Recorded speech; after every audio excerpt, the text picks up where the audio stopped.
What's going on, guys? Thank you for tuning in. You are watching the American Dream RV Service and Inspections YouTube channel, where we sell and buy RVs. We repair them. We do buyers pre-purchase inspections, annual operations inspections, and RV tutoring, including how to tow, how to drive big rigs, and how to properly check your running gear to make sure that everything is intact. Today's video is about how to patch up your trailer's tires. Now, this is specifically targeting the travel trailers, fifth wheels, and towables. Today's video, it's not going to be applied to motorhomes. Okay, so I just want to throw that out there so you guys understand exactly what this video is about. So what's going on right now is I have a 2-axle travel trailer that on the passenger side, the rear axle tire has a giant screw in it. Okay, so the goal is to get that screw out of the tire and also patch it up, and hopefully that'll work and I don't have to replace the tire. Okay, and you can only patch up tires if the puncture is actually on the tire flat side, not on the side. Okay, and what I mean by that is if you have a puncture on the side of your tire, the tire needs to be replaced, because now that puncture is exposed to the exterior. So which means if you go over a speed bump or a pothole or something, because the way the puncture is where the puncture is located, it just makes it a lot more prone to a blowout versus having it on the flat side of the tire, which you can patch up. And because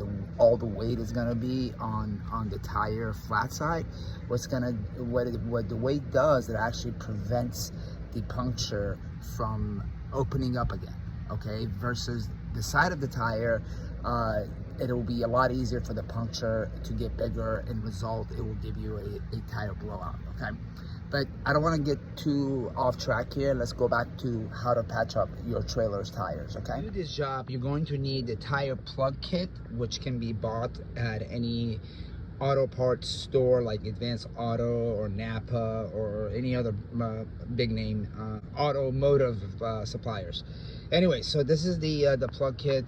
It comes with two I guess you can call them needles with a handle, and then you get the plug, the actual plug itself. Okay, and also a plug glue, which should come with the kit. Okay, so the goal here right now is to take the screw out, and as you can see, this is one of those screws, you know, that's typically used in the automotive industry. I must have ran over it or something, but and it has a bit that I think I should be able to kind of use my drill to be able to pull it out, because I tried to pull it out, and it's because it's a screw and it has threads, it will not come out. Okay, so I'm thinking about just using a drill to drill it out. Let's see how that works. So this is the screw that I took out. I don't know if you guys can see. Yeah, you can. Okay. Yeah, this is a screw. This is how big this screw was that was inside the tire. And a lot of times these debris are actually usually found in on the shoulders of the highway. So when you pull over to look at something, there's a problem, you pull over on the shoulder, a lot of times these debris are on the shoulder, and I think that's what happened with me, because I had to pull over. I had a problem with one of the wheels, the bearings fell, and the day that I pulled over on a shoulder that had a lot of debris on it, and I think the screw went in the tire then. So what I'm going to do right now, I'm going to patch it up. Okay, so let's go ahead and patch it up. So first you got to use this needle and this needle to clean out the puncture. So if there's any debris left, you just clean it out and pull everything out. Okay, that's what I'm going to do now.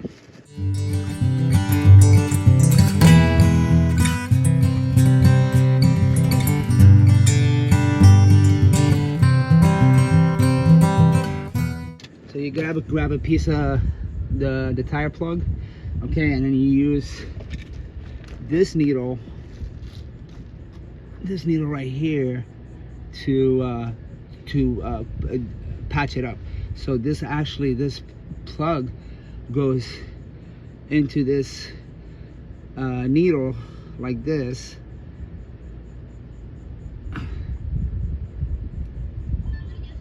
And then you just center it, okay? Once you center it, you're gonna try to put this into the hole, okay, and then pull it out. So what's gonna happen, the plug will stay inside the tire and it would patch up the tire from the inside, okay? But before you do that, you're gonna have to put a little bit of the glue, which is this thing right here. Oops, sorry. This thing right here, you're gonna put that on top of the plug, okay? There you go, just like that. Just like that. Okay.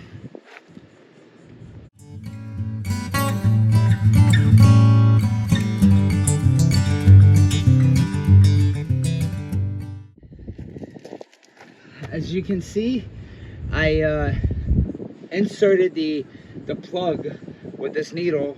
Once you put it in, and when you see most of the plug is inside the tire, you pull the needle out, okay?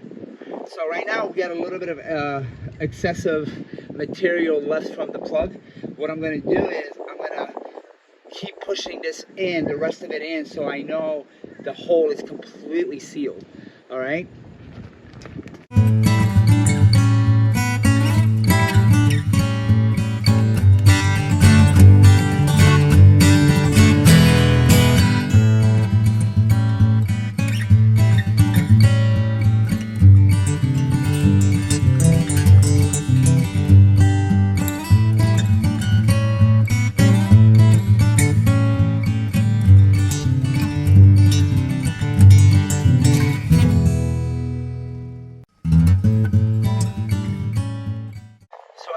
As much as I could, okay, and even if you have a little bit of the plug sticking out of the hole, that's fine, because once you start driving in, the weight will keep pushing that plug in until it's completely flush, okay? But that's pretty much it. That's how you do patch up tires, okay, for RV trailers. I hope this was helpful. So the last step of this process, what we got to do is fill up the tire with air, okay? Now I do have a compressor. With what I bought is a $46 electric 120 volt or 12 volt air compressor that's relatively small. I can, you know, put it in the back of the truck or even inside the RV. It doesn't take a whole lot of space. I love it, and that's what I'm going to use now to go ahead and fill up the tire with air. Okay guys, so I got my air compressor plugged in to the exterior receptacle on my RV, and I'm at a campsite, so I'm hooked up to shore power. So this is hooked up to the air compressor, and then this is the air line for the compressor. It's a really easy step. All you got to do is twist this fitting onto the valve of the tire.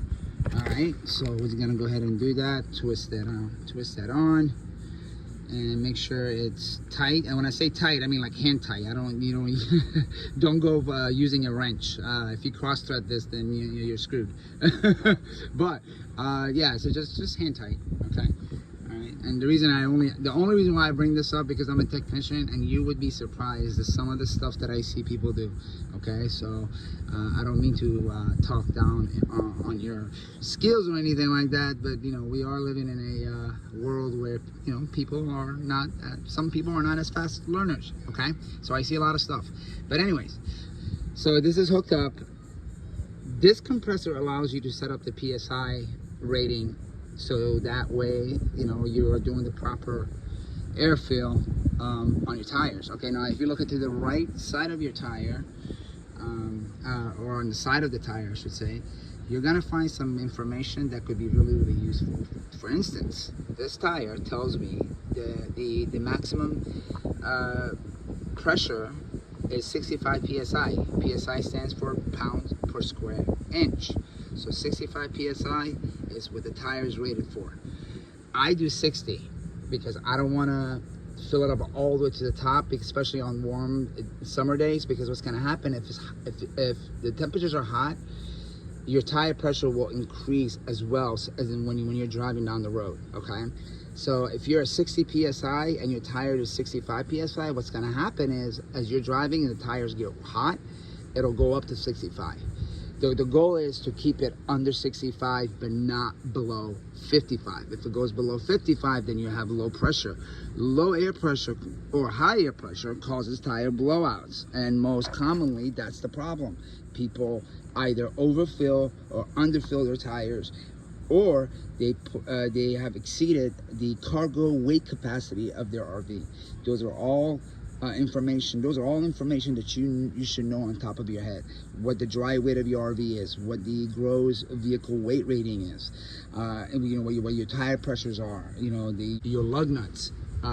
You know, make sure they're tightened per manufacturer's rating. And what I mean by that is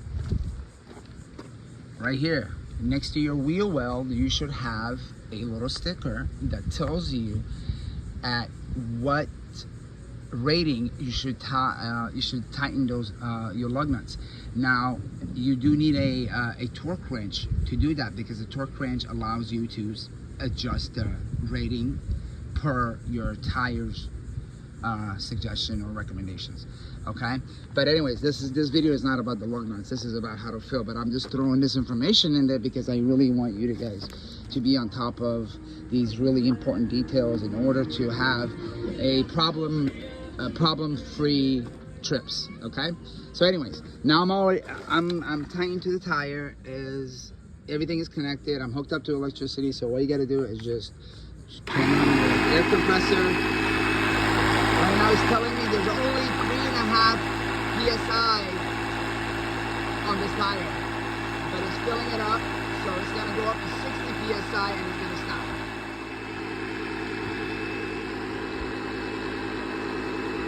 But once the air compressor gets to the proper rating, whatever rating your tire may be, it'll stop on its own. Okay, and then you just unplug from the tire. If you have tire pressure monitoring system sensors, go ahead and put that back on, and just keep your eye on the tire for 24 hours.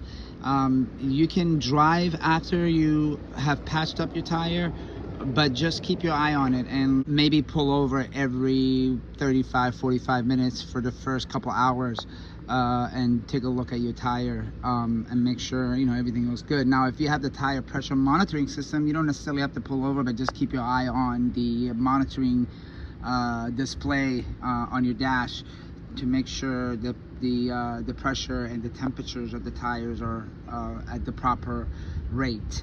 All right, and if you don't have any issues, then you're good to go. If your tire is still getting flat, then your tire needs to be replaced altogether. So I sprayed some soap water in the area where I patched up, just to make sure that there's no air leaking, and there isn't any. Otherwise you see a massive amount of bubbles. All right, thank you guys all for watching. Please don't forget to give us a thumbs up, subscribe, and follow us on all of our social media platforms such as Facebook, Twitter, or Instagram.